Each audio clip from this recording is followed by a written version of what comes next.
Šta kaže crkva, bogosluženje naravno da je obavezno, međutim, obavezni su i običaj nekako godinama se u porodicama i u tradiciji naših porodica jeste da se obeležava i Badnji dan, i Badnje veče, i Božić, i nekim lepim običajima koje ne treba i ne smemo da zaboravimo i nekako treba da prenesemo i mlađim generacijama. Evo, o tome pričamo u nastavku. Tim povodom moja gošća danas Danijela Petković, Udruženje žena Kruna iz Niške banje. Danijela, dobar dan. Dobar dan. Dobro mi došli. Bolje vas našla. Najpre da čestitam i vama i gledaocima Novu godinu, da poželim prvo zdravlja, posle sve najljepše, a i unapred ove naše božićne praznike. Pa i našu Novu godinu. I našu Novu godinu, Badnje veče, Badnji dan takođe, jer, kažemo, eto, Božić spada u najveće i najradosnije praznike među Srbima. Tako da vredi to poštovati i nastaviti tradiciju. I treba da se poštuje i da se tradicija nastavlja. Nekako čini se da se polako zaboravlja, pogotovo mi ovde u gradu, ali... Da, svakako. Aha, ali to nije dobro i ajde da podsjetimo sve one koji nas sada gledaju i slušaju na koji način se nekada proslavljalo. Vi mi malo pre kažete kako nekad, tako sada, nema razlike kod nas u kući, jel da? Ja kažem, eto, i daj Bože da i naša deca nastave tu tradiciju i te običaje. Tradicija je strela u budućnost. Ko ne poštuje tradiciju, nema pravo na budućnost. To je moj moto, moje geslo. Ja to stalno ponavljam i mojim članicama u udruženju i mom detetu i njegovim drugovima i ovako.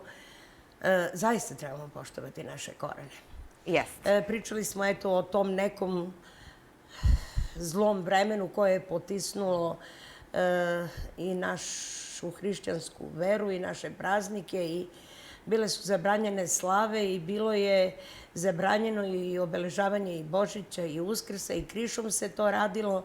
Oni koji su istrajni u veri, koji imaju veru u duši, u sebi, oni su nalazili načina da ispoštuju i običaje i tradiciju i naše praznike, tako da eto, hvala Bogu, zadržalo se do danas. Jeste, i ne damo da se izgubi. Danijela, Badnji dan. Na koji način, evo, pričamo sada o onome kako se praznuje kod vas u Banja i taj deo. Kod nas u Nišu. To su niški običaji, a pogotovo sada još uvek se zadržalo ovaj naš potez Niška banja ka Bojaninim vodama, ta Jelašnička klisura, gde zaista, ja potičem iz tog kraja, ja kažem, to je najljepši kraj na svetu. Ja takođe mislim da je jako lep i živopisan. Kada se krene od Jelašnice na gore ka Bojaninim vodama, ne zna se koji deo je lepši. Tu se susreću dve epohe, dva vremena i dva kralja. Car i kralj, car Konstantin i carica Jelena su od istoka ka Nišu išli tim putem. Naravno, car Konstantin se kupao i odmarao u Jelašničkoj klisuri, sa prozorca su ga čuvali njegovi branioci, njegova odana vojska, a kralj Milan Obrenović je tim putem, taj put je on i napravio, Jel da? išao u lov, spavao u Gornjoj Studeni, 3 puta je bio u porodici moje majke, to su čuveni Zlatanovići, i odatle išao je na Suvu planinu u lov sa Čapom i Kalčom. Aha. Eto, imamo bogatu istoriju koju treba čuvati. Tako je. I ne sme da se zaboravi i treba da se Pročitat ćete u romanu koji je u pripremi. Jel da, ja je dočekam. Bićete pozvani na promociji. Hvala vam puno. Da se vratimo mi na Badnji dan. Badnje jutro kreće u cik zore odlaskom muških članova porodice. Od najstarijeg do najmlađeg sekiricu na rame i nekada su bili snegovi pa se prtio sneg. Ide se u obližnji šumarak gde se u stvari nađe lep badnjak, veliki, tako veličine ove jelke. Badnje drvo se donese na rame. obično ovi mlađi, pa onda se čuju sekire, tak, tak, tak, odjekuje šuma, to sve porodice tako idu. Naravno, ponese se rakijica malo, da se nazdravi. Pa malo vino da se zalije. Malo vino, tu gde se iseče badnjak, da se zalije taj koren, da poraste drugi. I onda tu je šala, tu je smeh, tu nekad se i pesma zaori. Vraćaju se, dolaze u kuću i onda to veliko drvo ostavljaju u dvorište. To se uveče džara vatra sa tim, a onako iseku jednu granu, onako lepu, i sada najmlađi član unosi u kuću. To je božićna Nova godina. Za to vreme je domaćica u kući pripremila orahe i posluženje za... Oni su se smrzli, bili su, treba da se ugreju malo. I sada on lupa na vrata, kuca, kuca, dobro jutro, došla Nova godina. I sada domaćica ga dobro došao, dobro našao. I sada u uglovima sobe, ko je išao po badnjak, njih dvojica, trojica, nije bitno, oni sednu u ćoškovima. I sada domaćica iz korpe vadi orahe, onako, orahe sa ljuljuspi i onda baca njima tamo, ajde da se množe, da se kote, da bude beričetna godina, a oni grančicama od badnjaka pili, mame ih sebi u krilo, da se skupljaju, da kuća bude puna. I onda tu lome orahe, jedu ih, to je prvo posluženje. Domaćica da jabuke, badnji dan je postan inače. Tako je. Jer nedelja pre badnjeg dana je strogi post. Mi smo sada strogo na vodi, strogi post. Onda je pričest ujutru na badnje jutro i badnji dan se onda sprema bogata, badnjevdanska, badnje veče je bogata trpeza posna. Isključivo posna, to se ne krši, taj običaj ne sme da se prekrši. Onda ovi badnječari ustanu, tu je grejana rakija, grejano vino, zavisi ako su nešto, onda se tu posluže voće, neka pita posna s kupusom i tako, tako krene badnje jutro i onda se sprema badnje veče. Kada se taj običaj završi, domaćica onda kreće da mesi krajčiće, da mesi to česnicu. Od tog testa, znači što se zamesi, mora da sve to da se ispoštuje, znači mora da gleda da ima dosta testa. Prvo što se mesi je kuća. Dobro. To je pogača, gde se svi članovi porodice, na sredini se stavlja odžak, to je jedna ovako jufka testa. Dobro. Na sredini pogače, to je odžak, to je kuća. Dobro. I to je dimnjak. Znači, gde ima dimnjaka, tu ima života. Gde se dimi, gde je vatra, tu je život. I onda ide jedno ovako traka od testa, koja je ovako prekinuta, tu je kapija.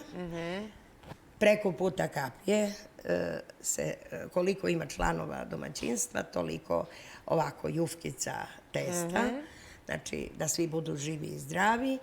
Sa druge strane, pored kapije, koliko ima životinja, da li su to 3 kučeta, 5 mačeta, da li nekad su bili i krave i ovčice i kozice i šta god, sve se to stavi, da sve bude živo i zdravo i da sve to ostane u kući i da se množi.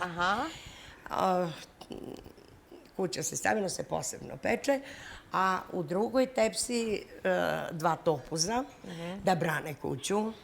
To su onako kao topovi, kao na đulad se stave. Onda bačva, obavezno. Isto testa? Isto, sve od testa. Dobro.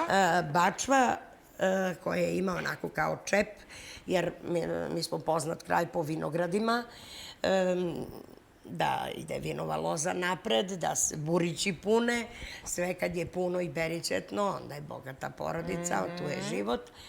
I to se posle toga 3. dan Božića nosi u vinograd i tamo se zaseče i prelije vino. Bačva. Bačva. Dobro. Bačva se nosi u vinograd. I od ostalog testa se prave kovržanjci. Aha, dobro. Kovržanjci su specifični, onako poluosmice, ovako se traka od testa, savije i evo ovako izgleda. Dobro. Dole je krug i jedan krak tamo, jedan ovamo. Puno toga, znači da ima svi da se posluže. I kada se ispeče, onda, naravno sve to do 12 mora da bude gotovo. Aha. I onda se najbližim rođacima, ako je mlada u kući slučajno došla te godine, nosi kumovima, starom svatu, ako ne, tu oko kuće ko je najbliži ili prvi komši ili s kim ste dobri, za kog smatrate da vam je dobar prijatelj, porodica koja vam želi dobro i vi njoj, koliko ih ima u kući, toliko se tih kovrežanjaka spakuje. I neko voće, nešto, neka suva šljiva, jabuka, smokva i odnese se na poklon. Isto se tako I dobija. I Aha, dobija. dobro. Sad ko prvi odnese, nije bitno, ili jedne godine nosi jedne, druge godine donose druge i pakuju i to tako vraćaju. Eto, to je lep srpski običaj, uzajamno davanje, služenje, eto, to je sve u cilju nekog blagostanja. Sada, to se ispeče, 12 gotovo, razmenili su se, sprema se dalje badnje veče. Naravno, posna pita sa kupusom, sa tikvom, sa orasima. Mi sada pravimo baklavu. Ranije naše bake su orašnjak pravile. To je suva pita sa orasima od sukanih kora. Pita sa kupusom na ulju, riba, obavezno. Eto, ja spremam šarana po običaj, znači moje porodice, taj šaran u vinu, ali kako god, neka riba, naravno taj pohovana posno, bez jaja, u brašnu samo, ili pečena, ili kako god. Sada na skalima, bez brašna, pa je ovako možda i ukusnija. Obavezno, znači, ide suvo voće, što raznovrsnije, kuvaju se šljivke, voćke, u stvari, suva šljiva, kuva se i kao kompot i mi to zovemo voćke. I to je običaj da svako od toga proba. Sada, naravno, razne salate, zimnicu smo spremili. Da, sada ima. I kupus i turšije, i ajvar i sve ono domaće, ali naravno posni kolači. Trpe za samo što da bude bogatije, beričetnija.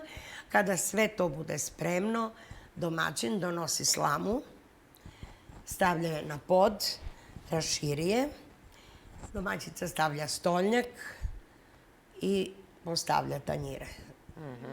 Pričamo, znači, za pod i postavlja salate, postavlja to. Jel se sve odjednom iznese, Danijela? Ne. Ne, Upravo dobro. to kažem, salate. Dobro. Svi sednemo okolo, dole na pod. Tu je rakija, nazdravi se, blagosilja se, upali se svećica, a bob, pitije od boba, obavezno, to sam zaboravila. Blagosilja se, mi čekamo, znači, Božić batu da dođe, da čekamo radosne vesti, čekamo i tako. To je u stvari večera postavljena za njega. Jer on treba da se rodi. Slama je za njega, večera je za njega, za Svetu Devu Mariju, da se okrepi, zato je to dole. Kada bude meze završeno, onda domaćica donosi, to je naš običaj koji je za nas vrlo bitan, posuda šerpa ili je to đuveč sa posnom sarmom. Preko nje ide kuća. Aha, dobro. Oko kuće su kovržanjci i topčići i bačva i sve. I između ide tepsija sa pitom. Ona sve to odjednom donosi, klekne, spusta i kaže da blagoslovite večernicu Božje majke povojnicu. To je povojnica za Božju majku, sve to što je spremljeno i što je stavljeno jedno na drugo. U stvari, ta pogača je njen kravaj. Njena kravaj pogača. i spusti dole, onda se prekrste, najstariji član muški porodice, kuća se ne načinje, načinju se kovržanjci i bačva se ne načinje, topčići se načinju, sve se to pomalo recne, domaćica svima da po kovržanjak, prijatna večera i onda se večera uz blagoslov. Sve vreme ste na podu? Sve vreme smo na podu, Dobro. sve vreme je ovo. Sada samo zaboravila sam, pre nego što se slama se postavi, pre nego što se iznese meze i pre nego što se večera. U dvorištu, ono veliko drvo koje je doneto, založi se vatra, stavi se i slama i tu neko otpadno drveće iz kuće simbolizuje da ono što je bilo višak, ono što ne valja, ono što nam je kvarilo, što nam je smetalo, da se zapali. I deka obično to pozove unuke, oni upale tu slamu i tu vatru, onda tim badnjakom džaraju vatru, onda pucke one iskre, idu, puckaju, pale se, taj dim rasteruje i zle sile i negativnu energiju i sve što je loše i priziva dobro. A i ta vatra simbolizuje vatru, da se Božja majka ogreje, da se ta vodica zgreje, da se Božić bata rodi, tako da... Dobro, a ne stavljate, kako se zove, parice? Dotle smo stigli. Kada se večera, domaćica iznosi tepsicu sa tim kravajčetom gde je para. Nekada su to bili oni mali zlatići, dukatići, oni petlići, tako su ih zvali. A sada je to neka parica, tako, metalna. Tu je zrna žita, zrna kukuruza, neki orah, sve ono što nam daje beričet za kuću. Bosiljak obavezno, tamjan, sve to se umesi, malo se svetene vodice stavi kad se to kravaj, kod nas se zove kravajče. Aha, dobro. Mesi i onda na kraju večere svi se skupimo, ruke, naravno domaćica to umesi, ne zna se gde je, lomi se naviše ovako i kom padne para, taj će biti šalimo se blagajnik, taj će doneti najviše novca u kući. I tako, mislim, naravno ne treba da se namesti, obično nekad dečici, ali nema potrebe, to je čista sreća. I onda, eto, ta parica se godinu dana čuva u novčaniku. I tako, u miru, u radosti, završava se večera, domaćica to skuplja, ostavlja, samo pokrije, to ostane na podu. Kada prođe 12 sati, polako, muški malo odspavaju, ustaju, onda se sprema božićna pečenica, prasli se tamo negde dalje od ove postne hrane cedilo i stavljaju na raženj, sole, šiju, popiju kafu, rakiju, čuje se galama. Kada se prase ušije, spremi na raženj, puške se 3 hica idu, da se u cik zore, da se objavi Božić, rodio se Božić bata. Tako smo mi i danas se objavljuje lepe vesti. Jel da? I danas se... Pa sad ne smemo baš. Toliko, ali dobro. Nije dozvoljeno, ali tu su petarde. Aha, dobro. Onako u poverenju. Onda kreće priprema, ali kada ustanu ukućani, posluže se slatkom ili medom, uzmu nešto iz one korpice posne od voća, prvo se uzme posno i onda se kreće sa ritualom, sprema se, slavi se Božić, domaćice prave razne đakonije, kolače, sarme, paprike obavezno. Božićev kupus je tradicija. Šta je to? Božićev kupus, To je meso sa kupusom. Dobro. 4 vrste mesa idu. I sveže, i ovčije, i svinjsko, i dimljeno, i rebra, i svašta nešto. I slanina. I onda ide meso, pa nekoliko lista kupusa, pa meso, pa nekoliko lista kupusa. I tako, naravno, mast tu. I moj deka se stalno šalio da mi skuvaš onaj Božićev kupus. Božićev. Ali on, kažu da pasulj za Svetog Nikolu i kupus za Božić nikada ne bude isti kao na taj dan. To ima posebnu neku čar, posebnu neku slast i to je običajno. Da se spremi, naravno, tu su i sarme, i paprike, i pite, i kiflice, i ruska salata, znači i stari i novi običaji. Pečenica obavezno ide kada bude gotova, kada bude vreme za ručak. Ona se iznosi cela na sto, sa glavom. Dobro. To je običaj, jabuka, to je beričet. Onda polako domaćin seče u tanjire, stavlja. Naravno, zasladimo se nekom tortom. Ja pravim bakinu tortu za Božić, obavezno tu tortu sa orasima koju je još moja baka pravila. I nema slađe, a samo jaja, orasi, brašno, mislim, i šećer. I ništa nešto, nema komplikovano. Nema ništa, ali tu tortu svi pojedu ovako. Eto.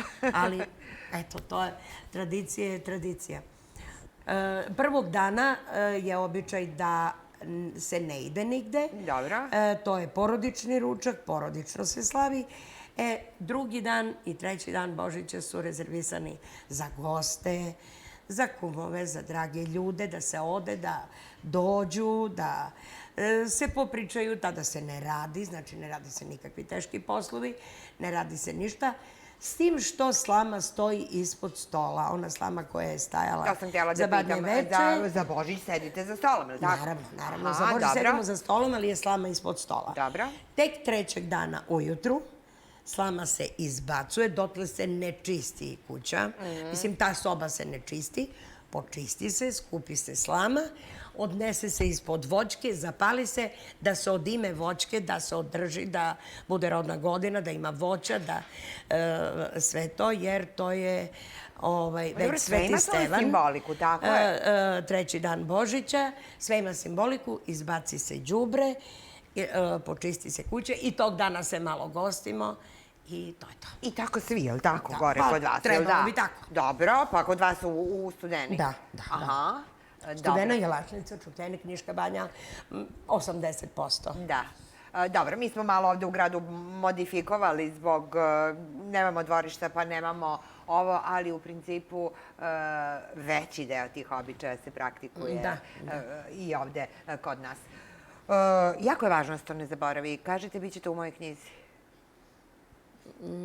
Da, bit će u mojoj knjizi. Na pola sam. Dobro. Čuveni Zlatanovići, mnogo toga ima, to je istinita priča. I istiniti ti istorijski podaci.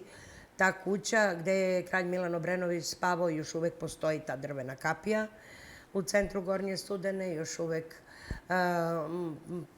to stepenište, to gde su, nije to tako davno ni bilo, moj pradeda je bio, mislim samo što je bio rođen, ali zato je njegov otac bio tada u punoj snazi čovek. Malo ću da vam otkrijem, to su 5 brata na slovo S. Pop Stanko je bio vlasnik te kuće. Njegova zadužbina je crkva u Gornjoj Studeni. Inače, to je porodično imanje, porodično i groblje iza, tako da cela familija se u svoje sahranjuje. Priča je istinita, tu postoje i spomenici iz tog nekog vremena, od Popadije i od Popa, ali nešto je tu za vreme rata, Drugog svetskog rata, oštećen je njegov. Ovaj stoji još uvek. Ima tu jako je lepa priča, zanimljiva. I ja kažem, šteta je da bar mi koji smo od dede, pradede slušali to, ne stavimo na papir. Graota je to je zaista istorija našeg naroda. istinito je, treba staviti u roman. Jako je lepa, ima tu i ljubavi, i bogatstva, i uspona, i padova, i svega, ali eto, to je jedan pečat jednog vremena, jedne velike porodice. I šta ne sme da se zaboravi zapravo, mora da, To ne tako sme je. da se zaboravi. I Ja jako sam je važno eto, da se... odlučila da Ali- to bude moje životno delo. Dobro, da nije, ali ovi običaje bi trebali da stavite na papir. To je posebno. Taj običaj i za Uskrs i za krsne slave i sve, proći će kroz roman. Ali ja planiram, osim ovog rečnika što se stalno šale sa mnom, prevod sa starovniškog na književni, koji je već pred kraj, i planiram i nešto o srpskim običajima. Da, i to je jako važno da se sačuva za generacije. Dobro, ste već krenuli da polako pripremate sve za Badnje veče i Badnji dan? Pa nisam još. Iskreno, nešto malo. U stvari, kupila sam namirnice. E pa i to je nešto. Kupila sam namirnice. I to ja nisam ni to. I čekaju me da krenem. Pa eto, sutra ću, nešto ću malo večeras da smelim neke orahe, nešto da pripremim. Sutra spremam pivčiće, one kolačiće sa pivom posne, sa orasima i džemom i neku posnu oblandu i da pripremim za posnu sarmu. Pa, eto, u subotu ne radim. Od ranog jutra. Pa se kreće od ranog jutra. Hvala vam mnogo što ste nas ovako lepo podsjetili na sve te običaje i na sve to što još puno stvari ima o kojima treba da pričamo. Naravno, ja samo eto, preskočila sam, nisam zaboravila, sam preskočila. Običaj je da se i u subotu uveče ide na večernju službu u crkvi i da se zaista prisustvuje ritualnom i onako običnom onom paljenju badnjaka, osvećenog badnjaka ispred crkve, a takođe i na jutarnju službu, na sam dan Božića, kada se stavi pečenica, kada se stavi da se krčka kupus, jer ustaje se u zoru. Tako je, pa i kupusu treba i da se lepo ukrčka. Ono stane tamo negde na strani, na šporetu, na Smederevcu, a ode se do crkve na jutarnju službu, na liturgiju, pa uz Božju pomoć slavimo Božić. Tako je, i nekako je neodvojivo jedno od drugo. Ne, da. Je li tako? I bogosluženje u crkvi i ovi običaji koje nekako godinama su u našem narodu i ne smeju da se zaborave. Pa ne, nikako. To je naša tradicija. I hvala vam puno što nas podsjećate. Sve najlepše još jednom za Božić i vama i našim gledalcima. Pa da smo živi i zdravi još godina 100. Tako je, hvala vam mnogo, zaista. Danijela Petković, Udruženje žena Kruna iz Niške banje, moja gošća.